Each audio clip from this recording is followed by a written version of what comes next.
there, good evening. I'm Aisha Sindhu and you are watching Gravitas, the show where we dive deep into the day's headlines and bring you various perspectives on the day's pressing issues.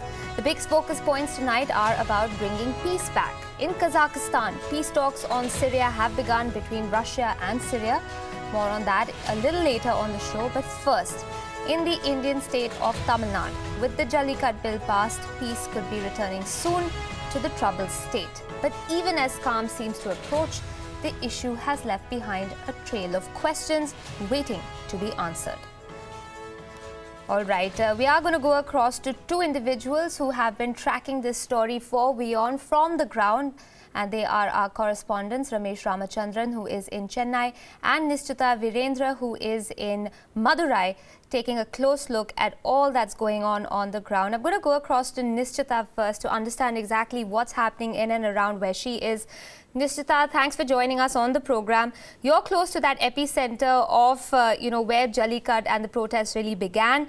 What is the sense that you are getting there on the reaction to the bill being passed?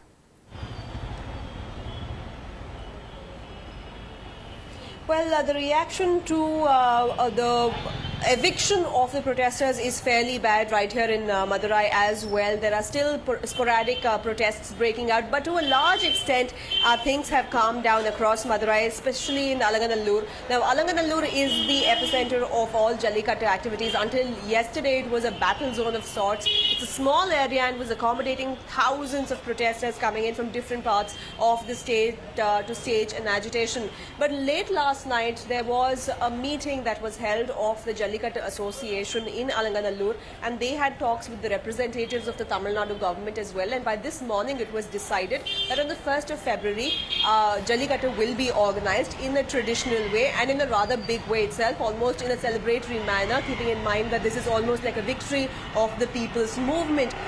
Since this development, the youngsters in Alanganallur area and the rural youngsters have called off their protests and have voluntarily taken off the streets. But still, there are many groups who have taken to the streets, who have come in from different parts of the state, who are refusing to stop the agitation, as they still feel that it is only a temporary solution, despite the state government passing the bill and despite the bill replacing the ordinance that was so strongly opposed to by the protesters. There are sporadic protests breaking out, but Madurai to a large extent is slowly returning to normalcy. Right, Nishchita. So clearly this is a case of young public sentiment on the boil. The state is in a state of ferment, if you have it. But when it came to the protests, now you've been tracking everything from the ground up. You've been seeing how this situation has been developing there in the state. Did you feel that the protests were eventually of a different nature than what they started off on? That they, took on a different flavor from that of, protesting just the ban on Jallikattu?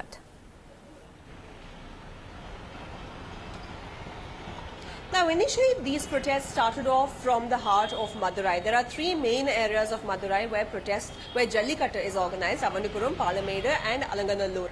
Now, here the reason for the protesters coming out on the streets was very clear. They wanted Jallikattu to be organized and they wanted the agitation to be solely about the issue of Jallikattu and about their Tamil tradition. But as you headed towards Chennai, as it was becoming more and more of an urban crowd that was gathering in large numbers, the majority of the crowd in Chennai didn't even know what Jallikattu was. They had never participated in one. They had never even witnessed one such Jallikattu event. For them, it was largely about Tamil tradition and about Tamil identity being attacked. So the kind of protests that we witnessed from Madurai to Chennai was very different in its very essence. Right. And that is the reason why Madurai has reacted differently to the government passing the bill and giving them what they term a permanent solution to their problem. All right, an interesting sort of parallel developing in both places as far as the reaction goes. Nishchita, stay with us. I'm going to go across to Ramesh Ramachandran on that note. He is joining us from Chennai, where he has been at the midst of what's going on in the city, especially what's going on the Marina Beach. Ramesh, has relative peace returned to Chennai following the passing of that bill? Aisha, unlike our colleague Nishchita in Madurai, I can't claim that the protests here in Chennai on Marina Beach right in front of me has been called off yet. That said, there are conflicting versions coming out of the protesters, and some of whom who were the forefront and the vanguard of the protest on 17th of January when it all began here on Marina Beach, including a popular radio jockey called Balaji. Now, they say that the students especially need to pay heed to the voice of reason and call off the protest, at least vacate the beach here and go back to their homes. But that said, there are still women, children, and other protesters right here in front of me on the Marina Beach, where they say that their protest will continue unless and until the amendment to the Prevention of Cruelty to Animals Act is actually implemented. So it's uneasy calm here in Chennai on Marina Beach, but it remains to be seen how the protest eventually pans out in the next few hours or days. Aisha? Right, Ramesh, we've got some interesting visuals up on our screen about the sort of treatment that was meted out to you as well as a correspondent on the ground. I'm going to come to you and ask you to explain some of what happened in a little bit. But first, if you can tell us a little more, because yesterday it looked like this is going to be a long drawn-out battle. But suddenly that press conference by, what we can easily call the protagonists of this stir, calling off the protest, did that come as a surprise? Give us your thoughts on that.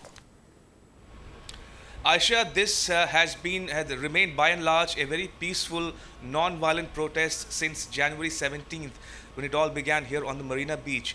The protesters, for their part, claim that they are an apolitical movement, an apolitical organization, a mobilization of protesters, and they cut across party lines. They have nothing to do with the politicians of the day, depending on whichever party they are. So they say they're an apolitical organization, and they are here to press the government at the state and the center to amend the Prevention of Cruelty to Animals Act, so that they can have a permanent solution to the issue of Jallikattu, because passing of an ordinance on Saturday and the passage of the bill this late afternoon in the State Assembly has not cut much ice with the protesters here. That said, many of them are not speaking in the same voice as they were probably last week, but it remains to be seen how they all regroup tomorrow and how it all sort of pans out from there. Right, Ramesh, so clearly there seems to be an understanding on the part of the protesters that this perhaps is a stopgap arrangement, and they're not, for it. They want something that's more permanent. But let's go back to what happened with you on the ground today. Now we're seeing visuals on our screen of you having a bit of a, run-in perhaps with the security personnel there on the ground. A number of people have come forward, including Kamal Hassan, saying, why was the police out there in such huge force when this was a peaceful protest? Tell us a little bit about that interaction that you had with the police personnel on the ground.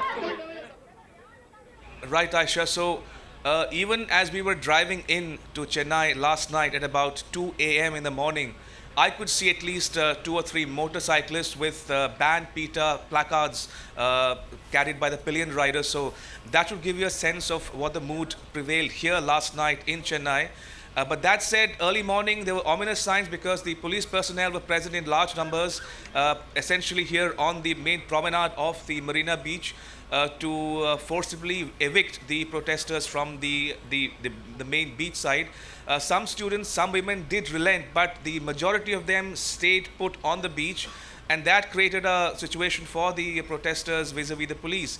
But when we walked in to cover the incident, we were there were barricades everywhere, every step of the way. All the major roads leading to Marina Beach were barricaded. There were police personnel present in every nook and corner. So we found it difficult to actually come very close to the venue of the protest here on Marina Beach. That said, we we followed all the instructions. We sort of cooperated with the police personnel present there. But I don't know what happened, and suddenly they said, no, you can't be stationed here, you'll have to vacate this place. And that's when it sort of all began going downhill. But that said, we did relent. We sort of stepped back into a lane which leads to the beach, and I and my camera personnel, the camera crew were actually stationed there along with the OB van, and everything was going off smoothly until I could see the crowd getting rested behind me. And that's when I saw the police personnel actually lathi charging the protesters. Protesters then responded by pelting stones, and the police retreated tactically, and then they came back with reinforcement and began lobbing tear gas shells. So that was the turning point, as it were, of the agitation, which has remained by and large peaceful, as we've been seeing on WION. And there have been reports of arson also near where we were stationed. Some Right. cars were reportedly burnt and equipment also damaged. All Aisha. right. So clearly, scenes getting ugly. It's not as peaceful as it started off on. I'm going to ask both you, Ramesh and Nishchita, to stay with us on the program because we're going to move forward and try and give you a bit more perspective on exactly what has been going on in Tamil Nadu ever since this protest was launched. It started against the ban on Jallikattu that apparently began spontaneously after a couple of days of peaceful gathering at Chennai's iconic Marina Beach, after a state-sponsored ordinance to bring back the sport. Then things spiraled out of control on Monday as the protest turned ugly, as Ramesh is pointing out, as well as violent. Here's a look at everything that's happened so far. In the days building up to Pongal, when the traditional bull-taming sport of Jallikattu is held in different parts of Tamil Nadu, there was a palpable tension in the air with a last-minute wait for an ordinance from the centre, which eventually did not happen. On Monday, in defiance of the Supreme Court ban, villagers of Alanganallur held the famous Jallikattu sport. Police clamped down on the protesters, numbering around 200, and arrested them. Overnight support swells for the arrested people as social media and planes take over and a large number of people descend on Marina Beach in Chennai to protest the arrest as well as the Supreme Court ban. The next day, protests swell as more organizations and people join at Marina Beach. By January 21st, the state government had already promulgated an ordinance allowing Jallikattu in the state, but protesters continue demanding a permanent solution. On January 22nd, the main people behind the protests, Rajashekhar Ayya, Kartikeya Shivasenapati, Hip Hop Adi and others, addressed a press conference requesting the protesters to end their movement. இந்த ஜல்லிக்கட்டு பாதுகாப்பாக தமிழகமெங்கும் நடைபெற வேண்டும். இந்த மாணவர்களும் மாணவிகளும் இந்த இளைஞர்களும் இந்த போராட்டத்தை அவர்கள் நல்ல நிலையிலே முடிவெடுத்து எங்களுடைய கோரிக்கையை ஏற்பார்கள் என்று நாங்கள் நம்புகின்றோம். மாணவர்களுக்கு எங்களுடைய கோரிக்கை இந்த போராட்டத்தை சற்று தினங்களுக்கோ கிட்டத்தட்ட ஒரு மார்ச் 31ஆம் தேதி வரைக்கும் தள்ளி வைக்க வேண்டும். அப்படி தள்ளி வைத்துவிட்டு அரசாங்கம் கூறியது நடக்காமல் இருந்தால் அதற்கு பின் திருப்பியும் போராடலாம், அரசாங்கத்திடம் விண்ணப்பிக்கலாம், எல்லாமே செய்யலாம். என்ன விஷயம்னா என்னோட படங்களை வைத்து வேற கருத்துக்களை, அதாவது என்னுடைய குறிக்கோள் வெறும் ஜல்லிக்கட்டு வேண்டும் என்பது மட்டும்தான். ஜல்லிக்கட்டு வேணும் அப்படிங்கிறதுக்காக தொடர்ந்து மாணவர்களோட நானும் உட்கார்ந்துருக்கேன். நானும் ஒரு மாணவன். இப்போ ஒரு சமீபமாக முதல் 3 நாட்கள் எதுவும் இல்லை. அலங்காநல்லூரில் இருந்தேன், சென்னை மெரினாவில் இருந்தேன், திருப்பியும் கோயம்புத்தூரில் காலையிலேருந்து இரவு வரைக்கும் உட்காந்துருந்தேன். இப்போ லாஸ்ட் ஒரு நேற்றுலேருந்து என்னென்னா ஒரு படத்தை போட்டு அதில் வேற கருத்துக்கள், பிரதமரை திட்டியோ இல்லை வேற ஏதோ கட்சியை திட்டியோ, அது போக அதாவது பார்த்தீங்கன்னா சின்ன வயசுலேருந்தே நான் பல மதங்களை சேர்ந்த நண்பர்களுடன் சேர்ந்து வளர்ந்தவன். இஸ்லாம் மதத்தை திட்டி ஒரு விஷயத்தை எழுதுறதும் அதுக்கு என் படத்தை போடுறதும் இது என்ன ஆகும்னா நான் எனக்கும் இந்த போராட்டத்துக்கு பார்த்தீங்கன்னா இது மாணவர்களுடைய போராட்டம். இதுக்கும் என்னோட பங்களிப்பு ஒரு 0.0001% தான். But by Monday morning, it was a different story. Police had entered the Marina Beach area to evict the remaining protesters, causing mayhem and violent retaliation. All through Monday, Chennai was in turmoil as violence, arson and lathi charge were reported from various places throughout Chennai. So what exactly happened to the peaceful protests? Why did this turn violent? The signs were already visible a few days before violent Monday. Hip Hop Tamil Adi, the man who made the proud Jallikattu music video, had published this video message on his Facebook page. இந்த இடத்துல சம்பந்தமான கொள்கைகள் உள்ள கொண்டு பயங்கர anti நேஷனலா போயிட்டு இருக்கிற ஒரு விஷயம். அந்த மாதிரி பண்ணோம்னா அந்த அமைப்புகள் தனியா போய் பண்ணலாம். இத்தனை மாணவர்கள் பெற்றோர்களோட லைஃப் இஸ் அட் ஸ்டேக். அவ்வளோ பேர் அங்கே உள்ள வச்சுக்கிட்டு விஷ விதைகளை விதைப்பது கண்டிப்பாக அதுக்கு நான் உடம்பு போக மாட்டேன். என்னோட ஃபோட்டோ வச்சு பண்ணுறது சுத்தமாக எனக்கு பிடிக்கல. அது என் ஃபோட்டோ வச்சுட்டு கெட்ட வார்த்தைகள் எழுதுவது எனக்கு பிடிக்கல. ஏன்னா நான் அப்படிப்பட்ட ஒரு ஆள் கிடையாது. என்னதான் இருந்தாலும் இது வரைக்கும் நான் என்ன சொல்லிட்டு இருக்கேன்னா, யாரையும் திட்டக்கூடாது. ஏன்னா அதுதானே ஒரு ஒரு சிவிலைஸ்டு ஒரு விஷயமா ஒரு பார்லிமெண்ட்ரியாக பேசணும் இல்லையா? அன்பார்லிமெண்ட்ரி வேர்ட்ஸ் ஏன் நம்ம யூஸ் பண்ணணும்? இந்த போராட்டம் வேற எங்கேயோ போயிட்டு இருக்கோங்கிற ஒரு பயத்தில் தான் நான் இதை பற்றி நேற்றுலேருந்து இதுலேருந்து சுத்தமாக வெளில வந்துட்டேன். On the ground in Marina, there were telltale signs that trouble was building up. Giving a temporary law order. Okay, we need a permanent one. Earlier it's not like that. Okay, now we need a last one. How 3 years back, how it can happen like that? We need to do like that. And the hurriedly call for press conference by the big names in the protests clearly had an undertone of concern of a protest going all wrong and losing its way. With the state having called for an emergency assembly session to pass a law to allow Jallikattu again, things could now improve. With the state having called for an emergency assembly session to pass a law to allow Jallikattu again, things could now improve. Or will it? Bureau Report, WION. To unpack this story further, we are joined on the show right now by K.S. Dakshinamurthy, an independent journalist from Bengaluru. Also with us is G. Sundarajan, social activist from Chennai. Thank you both for joining us this evening. Mr. Dakshinamurthy, I'm going to come to you first. There are reports in the media that PETA might now challenge that ban. Are we bracing for yet another round of back and forth? Obviously, since the Supreme Court has clearly given an order that, against the Jallikattu issue, and, it has been circumvented by the government using the ordinance route, and then now, of course, today they have passed the law. Now, it doesn't mean that this cannot be challenged. And obviously, the people who in the first place wanted the ban are not going to keep quiet. So they're going to challenge it. And then the Supreme Court is going to take a call. So the last word has not been said on this issue. Okay, fair enough. Mr. Sundarajan, the fact that Hip Hop Adi had to post a Facebook video message disassociating himself with that movement that he was originally a part of, clearly means that all was not well as far as this protest goes. No, I don't think so. It was actually the people and the youngsters who started this protest. Hip Hop Adi made a video, and there were lots and lots of youngsters, students, family members, children, women. It was a emotional outburst. It was a sporadic emotional outburst. People came to the streets, people came to the beaches. I mean, it is not. This is our opinion. This is not just because Jallikattu. For the past so many years, the people of Tamil Nadu have been facing this kind of oppression from neighboring states, from the central government, and from many other things. Like even after the Supreme Court ordered the Karnataka to let the Kaveri water, Tamil Nadu did not get its share. And till now, about 600 fishermen of Tamil Nadu have been killed by the neighboring Sri Lankan army. But it is, and all the destructive projects are being set up in Tamil Nadu. So I don't believe that it is just only for Jallikattu. Yes, Jallikattu is the tipping point. Jallikattu, because it was always an emotional point to the Tamilians. Tamilians are very fond of their language and culture. I mean, it has been historical that Tamil Nadu is the state which opposed the imposition of Hindi right from the 1960s, and right. We never allowed Hindi. So we are very emotional. We are very attached to the language and culture. Sure. So obviously, when there's a lot of atrocities happening on the people of Tamil Nadu, and the final assault, the final nail was the Jallikattu issue. So I don't think that people whoever came to Marina Beach just came for Jallikattu. No. Yes, the demand was for Jallikattu, but all these years, whatever the oppressions that they faced, it just got busted.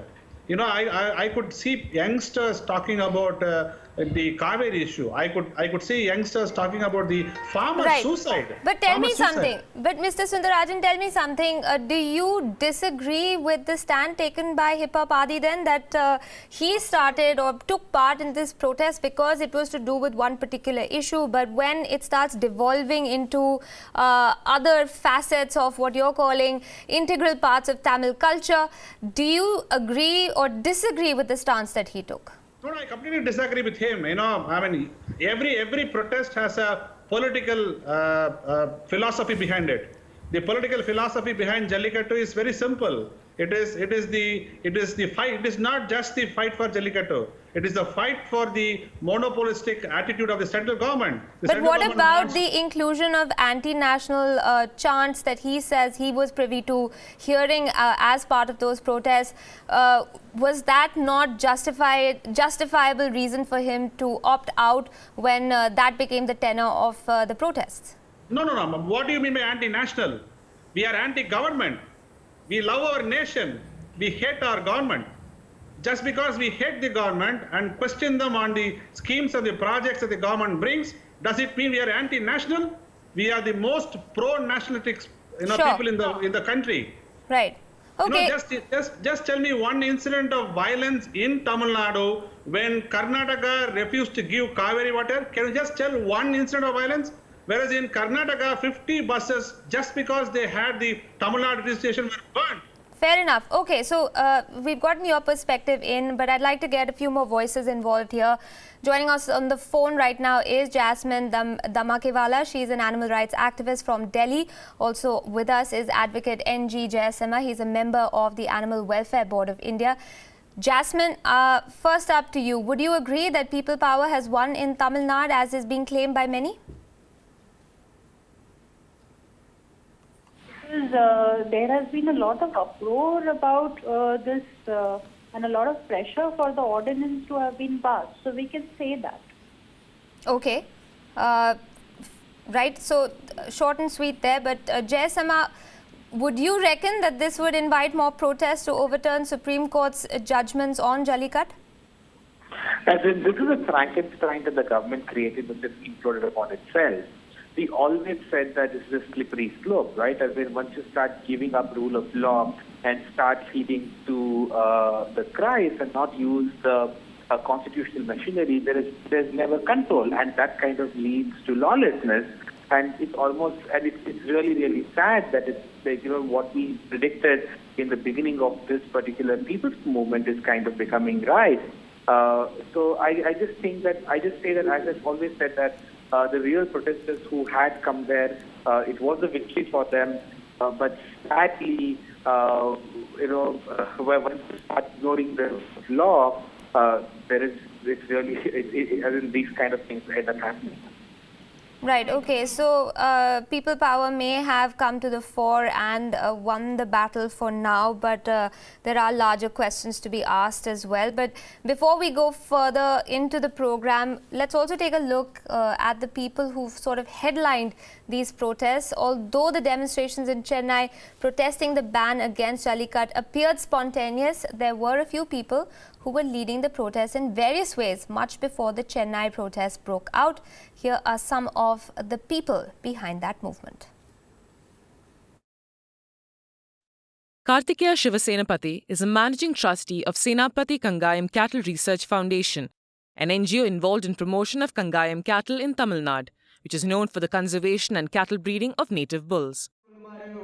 Shivasenapati has claimed that the indigenous cattle bulls are critically endangered in Tamil Nadu, and banning Jallikattu will have the adverse effect of wiping them out completely.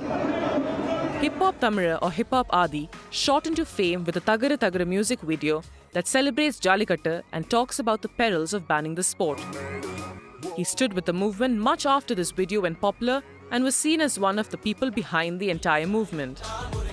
Rajashekar Ayya, founder and president of the Jallikattu Padugappa Peravai, a forum aimed at preserving the traditional bull-taming sport of Tamil Nadu, which is famous for their ferocity and rage, has been fighting for the resumption of Jallikattu and spearheading the agitation.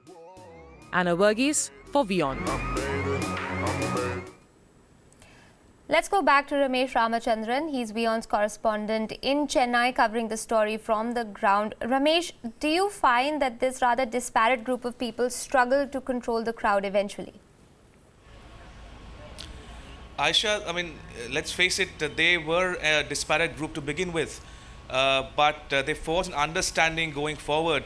But that understanding may be petering out because the government, for its part, would try every trick in the trade to create fissures or differences between the various protagonists within the protesting group.